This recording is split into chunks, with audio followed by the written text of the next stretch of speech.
The U.S. Navy is conducting a search and recovery mission right here in Volusia County involving a missing World War II aircraft. Reporter Kendra Lee has more on what could be a significant historic find in this week's Volusia Here and Now.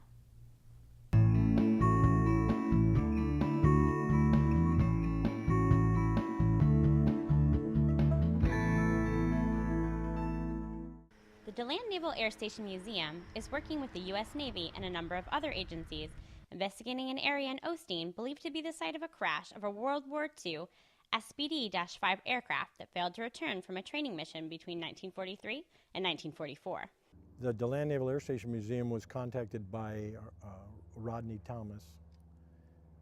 He sent us an email and said he had been working for 3 years discovering parts and pieces of an airplane on his property. And he had recently discovered a numbered plate, and he would like to get with us. He wasn't having any luck solving the situation, so he wanted to get with us and see whether he could help. Rodney Thomas, an 11-year Osteen resident, originally thought the SBD-5 plane may be old tractor parts or scrap debris from a previous landowner. After discovering the numbered plate, he knew he had a piece of history. We took a lot of photographs. I in turn got a hold of the Navy, the U.S. Navy in Washington. They're archaeologists. They did some digging. They informed me that they were missing specifically 6 SBD-5s that took off from the DeLand Naval Air Station during the war, during those 43 and 44, took off and never came back. They have no record of them, so they're lost.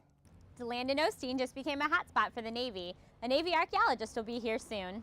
A public affairs officer and PhD archaeologist from the United States Naval History and Heritage Command of Washington, D.C. will be in Volusia County to assist with the recovery effort. A canine search and rescue team from Orange is also helping in the investigation. I'm optimistic. I think we can solve this. I think the members of the Central Florida Metal Detecting Club can. I think the DeLand Naval Air Station Museum can, and I think the U.S. Navy will help us, and they've been more than generous with their information. Before the Navy's arrival, the DeLand Naval Air Station Museum initiated an active and ongoing search to find any parts of the plane crash on the Osteen property in hopes of identifying which flight was involved in this crash site. We started categorizing the property and going through it. Then I contacted the Central Florida Metal Detecting Club. Their president and I met at Rodney's site the day after Christmas.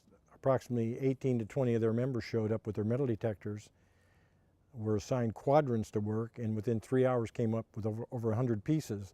All parties involved hope to find the one piece that will reveal what many want to know. Who was the pilot? Our mission is to try to give closure to the airplane, the pilot, and the pilot's family. That's what we're all about. That's why we're so intrigued with this and so wrapped up in it now.